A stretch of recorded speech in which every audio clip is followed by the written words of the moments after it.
हरियाणा की राजनीति में एक बार फिर चौटाला परिवार चर्चा में है। इंडियन नेशनल लोक दल यानी कि इनेलो के नेता और चौटाला परिवार के प्रमुख चेहरों ने रोहतक में अपनी सियासी सक्रियता बढ़ा दी है, जिससे केंद्र में पूर्व मुख्यमंत्री भूपेंद्र सिंह हुड्डा और उनकी कांग्रेस पार्टी है। सूत्रों के अनुसार चौटाला परिवार ने रोहतक को अपनी नई रणनीति का गढ़ बनाने की योजना बनाई है, जो लंबे समय से हुड्डा का मजबूत आधार रहा है।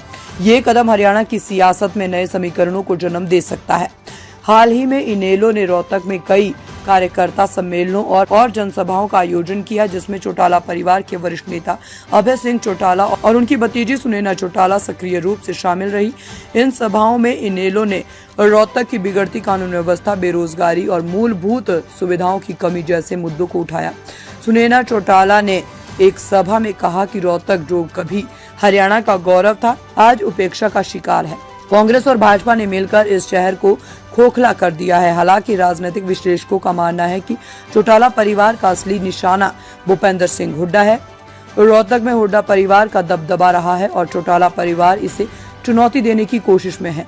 इनेलो सूत्रों के मुताबिक पार्टी रोहतक में जाट और ग्रामीण मतदाताओं को एकजुट करने की रणनीति पर काम कर रही है, जो हुड्डा के पारंपरिक वोट बैंक का हिस्सा है। चौटाला परिवार ने अपनी सभाओं में हुड्डा और कांग्रेस पर तीखे हमले किए। अभय चौटाला ने एक जनसभा में कहा, हुड्डा परिवार ने रोहतक को अपनी जागीर समझ लिया है, लेकिन जनता अब उनके झूठे वादों से तंग आ चुकी है। उन्होंने हरियाणा विधानसभा चुनाव 2024 में कांग्रेस की हार का जिक्र करते हुए कहा कि हुड्डा की रणनीति ने कांग्रेस को कमजोर कर दिया है और भाजपा को फायदा पहुंचाया। इनेलो ने रोहतक में हाल की घटनाओं जैसे कांग्रेस कार्यकर्ता हिमानी नरवाल की हत्या को भी मुद्दा बनाया। अभय चौटाला ने कानून व्यवस्था पर सवाल उठाते हुए कहा कि हुड्डा रोहतक में सुरक्षा और विकास के नाम पर विफल रहे हैं। इसके अलावा इनेलो ने हुड्डा पर जाट केंद्रित राजनीति करने का भी आरोप लगाया, जिसे उन्होंने विभाजनकारी करार दिया।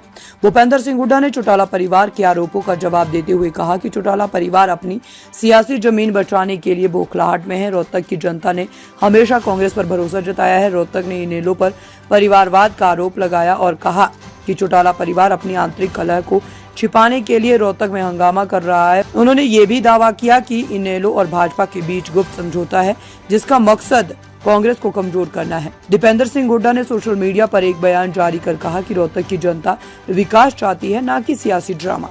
चौटाला परिवार के पास ना तो विजन है और न ही जनता का समर्थन।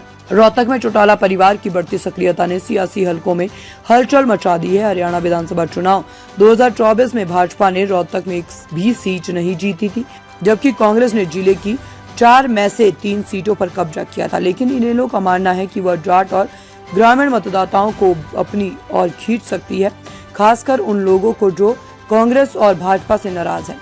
हालांकि चौटाला परिवार की राह आसान नहीं है। इनेलो पहले ही आंतरिक विभाजन का शिकार हो चुकी है, जब अजय चौटाला और उनके बेटों दुष्यंत चौटाला व दिग्विजय चौटाला ने जननायक जनता पार्टी यानी जजपा बना ली थी।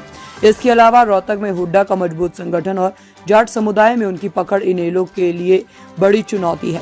रोहतक के स्थानीय निवासियों का कहना है कि वे विकास और रोजगार के मुद्दों पर ध्यान चाहते हैं। एक स्थानीय व्यापारी सुरेंद्र कुमार ने कहा कि चौटाला हो या हुड्डा, हमें सड़क, बिजली और नौकरियां चाहिए। सियासी बयानबाजी से पेट नहीं भरता है। वहीं एक युवा मतदाता प्रिया ने कहा है कि हुड्डा ने रोहतक के लिए बहुत किया है, लेकिन चौटाला परिवार की बातें भी कुछ हद तक सही है। अब जनता मौका देगी तो देखेंगे। निष्कर्ष, हरियाणा की सियासत में नया अध्याय। अजय चुपैट। निष्कर्ष, हरियाणा की सियासत में नया अध्याय। चौटाला परिवार की रोहतक में और हुड्डा पर उनके हमले हरियाणा की सियासत में एक बड़े और नए अध्याय की शुरुआत हो सकती है। हालांकि ये देखना बाकी है कि क्या इनेलो रोहतक में हुड्डा के किले को भेद पाएगी या ये सिर्फ सियासी शोर बनकर रह जाएगा। आने वाले महीनों में रोहतक की सियासत और गर्म होने की उम्मीद है, क्योंकि दोनों परिवार अपनी अपनी ताकत झोंक रहे हैं।